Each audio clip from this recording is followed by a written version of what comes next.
आज से 58 साल पहले जब रात में आधा हिंदुस्तान सो रहा था, उस वक्त भारत के खिलाफ विश्वासघात और छल की पटकथा लिखी जा रही थी।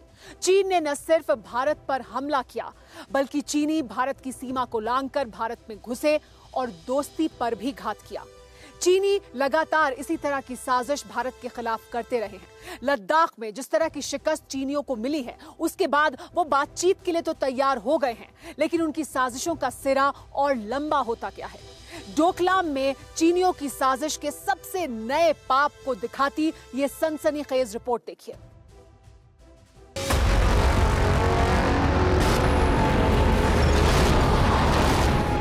पहले गलवान फिर पेंगोंग, 3 महीने में 2 बार बीजिंग के कायरों को लद्दाख में सबक मिल चुका है। तैयारी इस कदर है कि चीनियों को किसी भी गुस्ताखी से पहले 1000 बार सोचना होगा, क्योंकि अंजाम भीषण होगा। इसीलिए शंघाई के सियार जमीन पर दांत गड़ाने के नए ठिकाने तलाशने लगे हैं। लद्दाख में मार खाने के बाद चीन अरुणाचल और सिक्किम से लगती LAC पर जंग की तैयारी करने लगा है। सबूतों के साथ खबर पक्की है कि डोकलाम के पास चीन ने परमाणु बॉम्बर तैनात किया है। गोलमुंड एयरबेस पर चीन ने H-6 बॉम्बर की तैनाती की है। इसके साथ ही एयरबेस पर क्रूज मिसाइलें भी तैनात की गई हैं। इससे पहले चीन ने इस घातक बॉम्बर की तैनाती अक्साई चिन के काशगर एयरबेस पर की थी। खास बात यह है कि चीन का ये एयरबेस LAC से 100 किलोमीटर के फासले पर है, लेकिन आसमानी आंख में चीन का हर पाप कैद हो चुका है। इन तस्वीरों को गौर से देखिए, जिनमें चीन का बम वर्षक विमान भी साफ नजर आ रहा है। इसके साथ ही चीन की KD-63 land attack cruise missile भी नजर आ रही है। चीन की ये मिसाइल करीब 200 किलोमीटर तक निशाना लगा सकती है। सवाल यह है कि इस तैनाती का मकसद क्या है।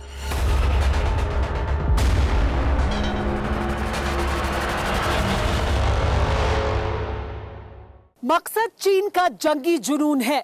हमारे जवानों ने जब से रणनीतिक तौर पर अहम सभी चोटियों पर गलवान में LAC पर अपनी जगह बना ली है, तब से चीन को इस बात का एहसास हो चुका है कि उसकी पाप की हांडी अब साजिश के चूल्हे पर नहीं चढ़ पाएगी। इसी वजह से चीन ने अब डोकलाम की तरफ अपनी नजरें कर ली हैं। लेकिन शायद चीनी ये भूल गए हैं कि 3 साल पहले उन्हें डोकलाम में कैसी मार पड़ी थी।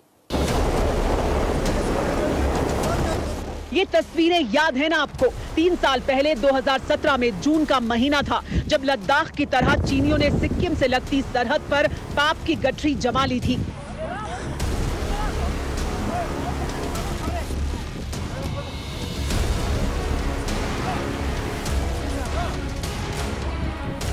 ढाई महीने तक चीनी लद्दाख की तरह ही हीला हवाली दिखाते रहे, पीछे हटने से इनकार करते रहे, लेकिन फिर चीनियों को उसी भाषा में समझाया गया जिसे वो बखूबी समझते हैं।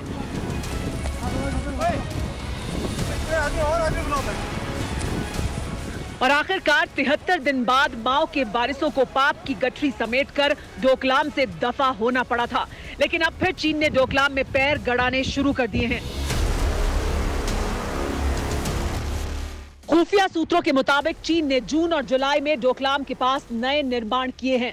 नॉर्थ डोकलाम के जनरल एरिया में नए ठिकाने बनाए हैं। ट्राई जंक्शन पर सिंचला और टोरसा नाला के साथ साथ लगी दीवार पर काम आगे बढ़ा रहा है।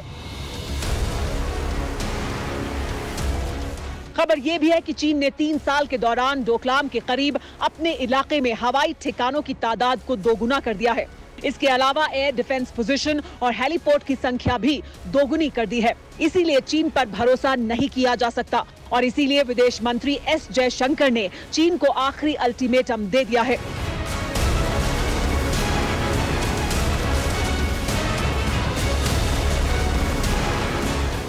We are going through a very, in a sense, an unprecedented situation.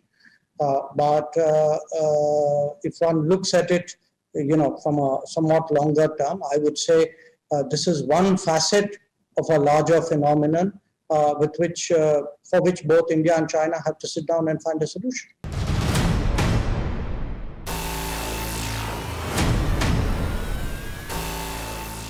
रणनीति कहती है कि दुश्मन को अपनी 1 इंच जमीन भी नहीं देनी चाहिए। वहीं कूटनीति का तकाजा है कि बातचीत का दौर भी चलते रहना चाहिए। हम यही कर रहे हैं। लेकिन क्या चीन बातचीत से मानने वाला मुल्क है? और बातचीत का सिलसिला कब तक जारी रखा जा सकता है? सवाल ये भी तो है।